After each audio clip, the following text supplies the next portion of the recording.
ओम नमो भगवते वासुदेवाय नमः। जय श्री राधे राधे राधे। जब कौरव और पांडव महाभारत के युद्ध के लिए चले तब राजा धृतराष्ट्र ने कहा कि मैं भी युद्ध देखने के लिए चलूँगा। तब श्री व्यास जी ने कहा कि राजन, तुम बिना नेत्र के क्या देखोगे? तो धृतराष्ट्र ने कहा, देखूंगा नहीं तो सुन तो लूँगा, श्रवण तो कर लूँगा। तो व्यास जी ने कहा कि राजन, तेरा सारथी तो संजय है, जो महाभारत के युद्ध में होगी कुरुक्षेत्र में लीला, वो सब तुम्हें यहीं बैठे सुना देगा।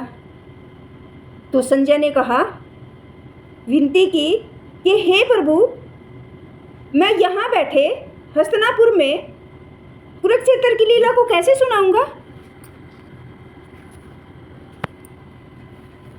तब व्यास जी ने संजय को कहा, हे संजय, मेरी कृपा से तुम्हें सब यहीं बैठे दिखाई देगा। व्यास जी के इतने कहते ही संजय की दिव्य दृष्टि और दिव्य बुद्धि हो गई, तो उसको सब महाभारत का दृश्य देखने लगा। तो उसने कहा कि 7 अक्षौहिणी सेना तो पांडवों की और 11 अक्षौहिणी सेना कौरवों की, दोनों सेनाएं अब कुरुक्षेत्र के युद्ध में इकट्ठी हो गई। तो धृतराष्ट्र ने पूछा, भाई इकट्ठी होगी धर्म के क्षेत्र कुरुक्षेत्र के युद्ध के मैदान में पांडवों की और मेरे पुत्रों की सेना, तो क्या किया उन्होंने वहाँ इकट्ठे हो गए? तो संजय ने बताया कि दुर्योधन आचार्य द्रोण के पास जाकर कह रहा है, बोल रहा है कि आचार्य जी देखो, आपके शिष्य द्रौपद ने पांडवों की सेना की कैसे रचना कर दी। इस सेना में अर्जुन, भीम, बड़े बड़े धनुषधारी, महारथी द्रुपद, धूमकेतु, कुंती पुत्र भोज, कुंती भोज और अभिमन्यु, द्रौपदी के सब पुत्र महारथी हैं। हे आचार्य द्रोण, मैं आपको याद दिलाऊं कि अपनी सेना के प्रधान सेनापतियों के नाम बताता हूँ। आप हो, भीष्म हैं, कर्ण है, युद्ध विजयी कृपाचार्य हैं, अवस्थामा हैं, सोमदत्त के पुत्र हैं, सूरवीर जो मेरे लिए प्राण तक देने के लिए तैयार हैं। ये सब लोग शस्त्र चलाने में बहुत निपुण हैं और हमारी सेना के तो रक्षक भी भीष्म हैं, और उनकी जो इतना बलशाली है, हमारी सेना का रक्षक भीष्म, उनकी सेना का रक्षक भीम, जो कि वो इतना बलशाली नहीं है। तो अब आप सब अपने अपने मोर्चों पर सब सावधान हो जाओ सेनापति की रक्षा करने के लिए। तो तभी भीष्म पितामह ने दुर्योधन को प्रसन्न करते हुए ऊंचे स्वर में गरजते हुए शंखनाद बजाया। फिर चारों ओर शंख, नगाड़े, ढोल, गोमुख बाजे बजने लगे, जिसका बड़ा भयंकर शब्द हुआ, जिसके अनंतर श्री कृष्ण और पांडवों ने भी दिव्य शंखों को बजाया। कृष्ण ने भी शंख बजाया, अर्जुन ने भी, देवदत्त नामक ने, सभी ने आप अपने शंख बजाए। कुंती पुत्र राजा युधिष्ठिर ने अंत में अनंत विजय और नुकुल ने सुघोष और सहदेव ने मणिपुष्प, सब ने अपने शंख बजाए। उन शंखों के बारी शब्द से आकाश और पृथ्वी गूंज उठे और धृतराष्ट्र के पुत्रों के हृदय भी कांप उठे। अर्जुन ने कौरवों के को युद्ध के लिए देखकर धनुष उठाकर श्री कृष्ण से कहा,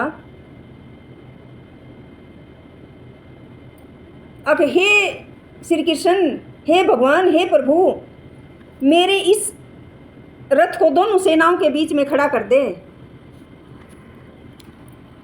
जिससे मैं युद्ध करने वालों को देख लूं कि इस रणभूमि में मुझे किन किन के साथ युद्ध करना चाहिए। भाई दुर्योधन तो इतना लोभ में लोभी हो रहा है, लोभ तो इतना प्रेम कर रहा है, युद्ध करने के लिए सब इकट्ठे कर लिए भाई देखूं तो। संजय ने कहा। अर्जुन की बात सुनकर श्री कृष्ण ने भीष्म, द्रोण आदि वीरों के सामने रथ को रोक दिया।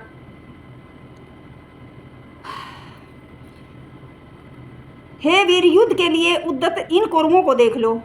अर्जुन ने चाचा, बाबा, मामा, सभी रिश्तेदार, भाई सब सारी प्रजा थी, भाई सब रिलेशन थे उसमें, तो सब रिश्तेदार थे, भाई बंधु थे, जो सब अपने अस्त्र शस्त्र लेकर तैयार खड़े थे युद्ध करने के लिए।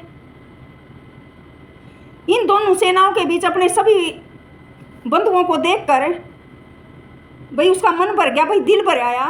भाई मैं इस धन का, इस राज का क्या करूंगा मैं, जो मैं अपने परिवार में खपा कर राज करूंगा, राज भोगूंगा, तो ये सुख किस काम का। तो फिर श्री कृष्ण ने कहा कि युद्ध की इच्छा से आए हुए इन बंधुओं को देख,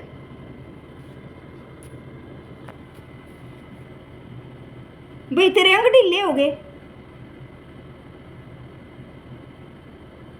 फिर अर्जुन बोले भाई मेरे तो सारे अंग ढीले हो गए न देख कर है। तो कृष्ण ने कहा क्यों अंग ढीले हो गए, भाई ये तो पहले ही मरे हैं,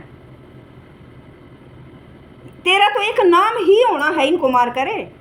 भाई कब है भाई मेरा तो गला सूख गया, मेरे तो सारे अंग ढीले हो गए, मेरे पे तो खड़ा नहीं रहा जाता, भाई मैं तो बेजान हो गया, मेरा तो गांडीव भी हाथ से गिर रहा है। हे केशव, मुझ में तो खड़ा रहने का सामर्थ्य भी नहीं है, सारे लक्षण ही मेरे तो शरीर के उल्टे हो गए। भाई इस युद्ध में मैं अपने भाई बंधुओं को मारकर, अपने परिवार को मारकर, भाई अपने रिश्तेदारों को मारकर ऐसा क्या लाभ होगा मुझे। हे श्री कृष्ण, मैं उस जीत का, उस राज्य का, उस सुख को नहीं चाहता। हे प्रभु, मुझे ऐसा राज नहीं चाहिए, मुझे ऐसा जीवन नहीं चाहिए। क्या काम का है वो राज, क्या काम का है वो भोग, क्या काम का है वो सुख। मेरी ये इच्छा नहीं है जिससे मैं अपने परिवार को गवाकर उस धन के लिए, उस दौलत के लिए भाई अपने सभी रिश्तेदारों को ख़त्म करके और मैं राज भोगूं। ऐसे राज का मैं करूं तो करूंगा क्या। दुर्योधन तो इतना लोभ में अंधा हो रहा है कि उसने कुछ दिखता ही नहीं, भी वो तो राज के लोभ में भाई सब कुछ खत्म कर रहा है। तो मैं उस राज का क्या करूंगा, मुझे ये तो समझाओ। हे वासुदेव, हे केशव। तो केशव बोला कि ये तो लोग पहले ही मरे हुए हैं, तू भाई अपने आप को इतना मत थकावे। तो फिर वो उस तरह लीला दिखावेगा, भाई ये तेरे दादे नाने पापे भाई सब रिश्तेदार हैं, भाई ये तो रिश्तेदार युद्ध के लिए जब यहाँ आ रहे हैं अपने न्योछावर करने, तो तू इन्हें कैसे रोक सकता है। जब ये खुद युद्ध करने के लिए तैयार हैं तो तूने तो युद्ध करना ही पड़ेगा। तो अर्जुन बोला कि मुझे ऐसे राज की ज़रूरत नहीं है, तो मैं युद्ध नहीं कर सकता। भाई ये लोग किस काम का। राधे राधे।